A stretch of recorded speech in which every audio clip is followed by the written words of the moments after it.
So the area you see behind me is the future home of my version of the West Harbour Station, as well as a city in Hamilton. This end of the layout is defined by a double-track main line that comes along the front of the layout, a 2-platform passenger station, which will become West Harbour, and in the back, a 3-siding yard, which represents a very small condensed version of the Stewart Yard in the same area. One of my greater goals is that I want to get the structure of the layout established. And what I mean by that is all the elevations in place, all the basic scenery contours in place, bridges, some roadways, and specifically the elevations for the cities. And when I was designing the layout, I just defined this area as just a collection of buildings, and I said, that's your city. But now that I'm into trying to work out what that area looks like, it's a bit more challenging because I'm not sure how I want to actually design a city, or site planning, if you will. I have the space, but I don't have a place. Geographically, I know I want to model a small part of Hamilton. I want some residential houses, some buildings, a city hall, maybe a church, those sorts of things. But I have no idea what I'm going to put there. And so I'm struggling to design the roads and the bridges, and so I'm caught in a bit of a cycle. However, I've decided that what I'm going to do is I'm going to try to mock up some of the bridges. I'm going to try to build some retaining walls, and most importantly, I'm going to divide this back area here into a series of individual modules. In the same way that the retaining wall over by Toronto Union Station, I've built so that I can take things off the layout back to the workbench, I'm going to do the exact same thing over here. So you could say that I've been laying the groundwork for a city, and I don't even know what that's going to be. And so sometimes structure has to come before vision. This definitely is a lot of structure.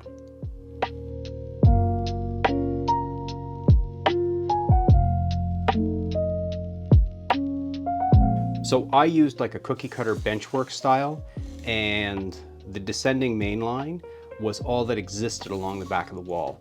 So I have since gone back in and I have put a joist and a top in so that the tabletop of the layout is level with the back, and that way I can set the styrofoam for the city level across this, and the styrofoam is elevated on 3-inch blocks, which passes right over top of the mainline track.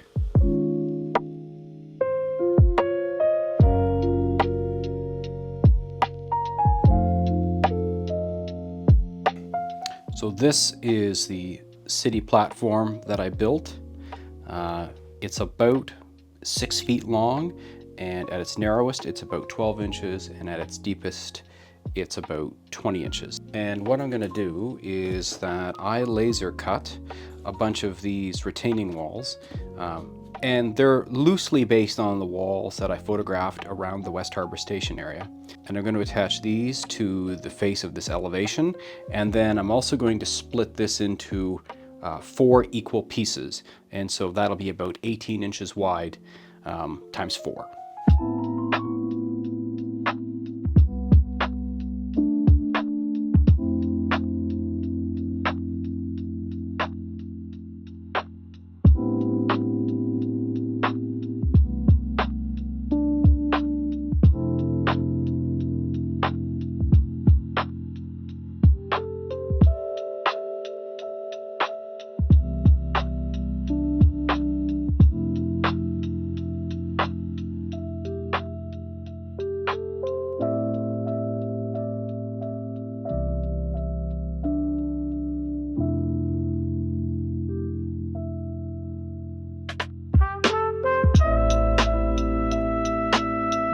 So I've got the first section cut away from the upper area, and it is 2 panels wide, and I cut it back about 1/8 to 1/4 of an inch so that when this mates back up with this, the edge of the retaining wall will overlap some of the foam so you don't have a crack that goes all the way through the front.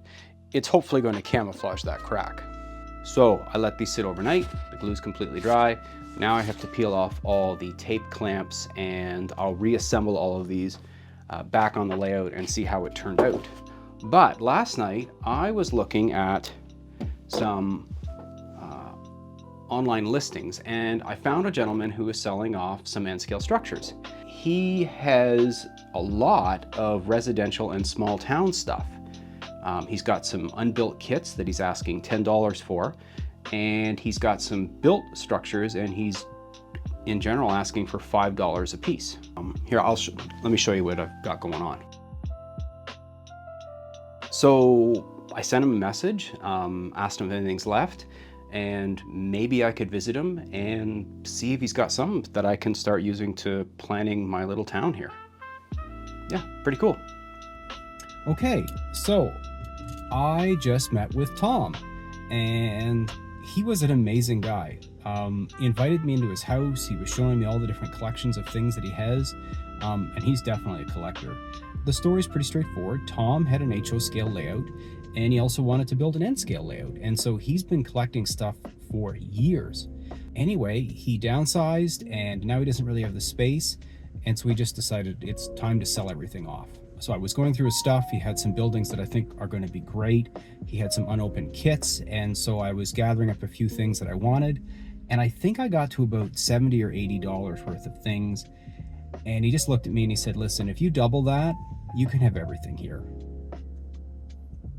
And everything here is about 4 boxes worth of structures and a little bit of rolling stock. Anyway, thank you very much, Tom. I promise you that when I'm done picking out all the things that I want to use, I will definitely be passing along the leftovers to anyone that could use them. So let's get back to the house, and I'll show you what I got.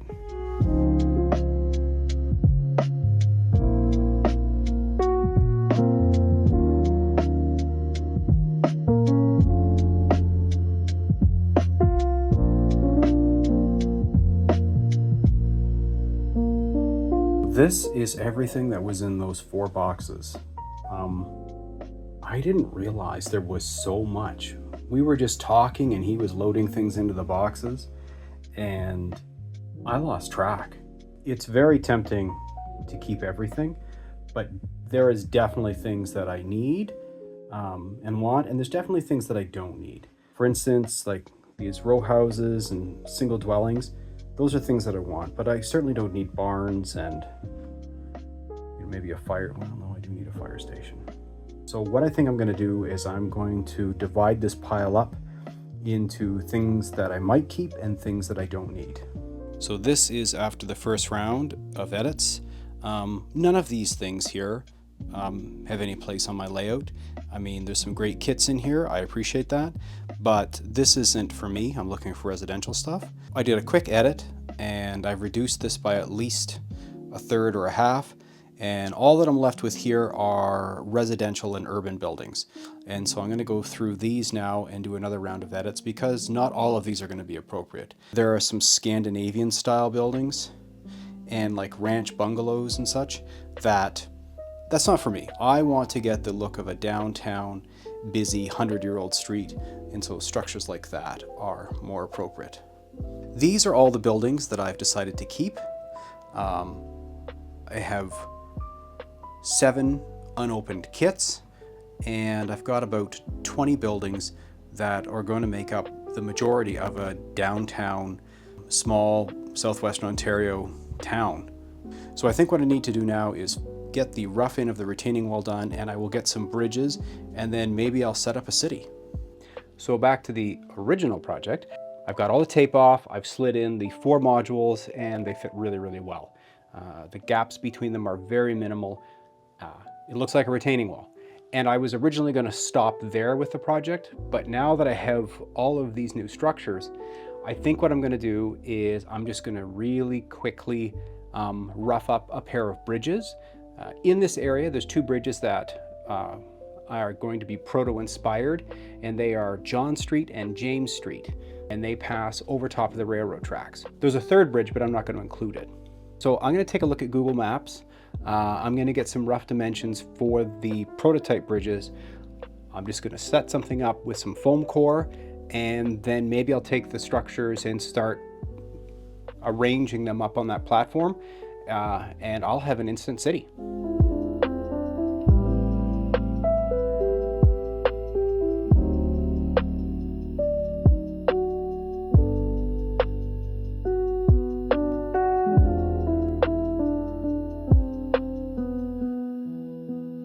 So, very simple mock-ups. I've added the two streets that pass over the passenger yard. This represents James Street. This represents John Street.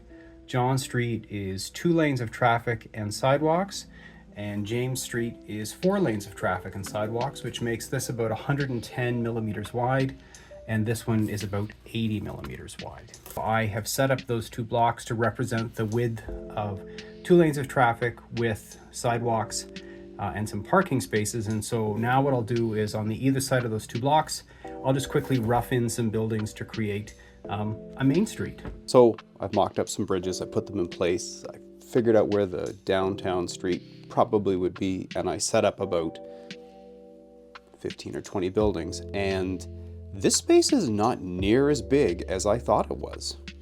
When I was trying to plan this city, I just very haphazardly stuffed some buildings into a space, and I drastically overestimated how big that space was. Yes, it's 6 feet long, it's 18 inches deep, and that's not near as big as my mind's eye thought it was. Now, I'm not upset about that at all. I don't mind guardrails, limits, and restrictions. This is great. I just simply hadn't given this part of the layout much consideration. And now that I see the restraints, it makes it a lot easier to know what I'm going to do with it. And I'm still just really surprised. This is not a big area. The other thing I've realized is that those 20 buildings are probably only getting me about 60% of the way there. So I'm going to have to see what else I can do to backfill. I've got some old Outland scale models. There's some kits I can still build, but I went from 4 boxes of structures down to a curated list, which I thought was tons. I put them on a space that's not as big as I thought it was, and I still don't have enough to fill it. So many learnings in this. That all said, I know exactly what's next. First of all, I need to build some bridges. I have them roughly laid out. I know what their general dimensions are going to be. I will enjoy doing that. The second thing I need to do, and I'm going to do a deep dive on this one, is the idea of site planning. I need to figure out the size of sidewalks and roadways, backyards, fences, retaining walls, all those sorts of things. I'm actually really interested in figuring out how I can set up a city in a confined space, and to do my best to make it as realistic and plausible as possible. It doesn't have to be realistic, I just need the structure to be accurate. The third project that I'm looking most forward to is to completely disassemble all of these buildings and repaint them in an appropriate paint scheme. So this has been a great and unexpected turn of events. I'm excited. I now have a path forward for how I'm going to deal with my new city. Let's be clear, this isn't necessarily a plan, it's a response, and this is how things get done. As always, thanks for tuning in, and I'll see you next time.